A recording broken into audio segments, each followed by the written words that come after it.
mudangat ang kamatayon, magampos lang nga Ginoo, hatagi mi og taas nga kinabuhi.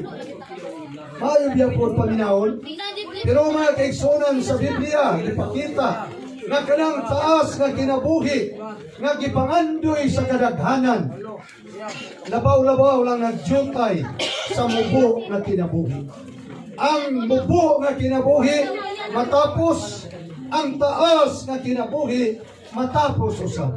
Apan ang gitanyag sa Ginoo, Juan 10:10, mianhi siya aron sa paghatag sa kinabuhi na walay katapusan.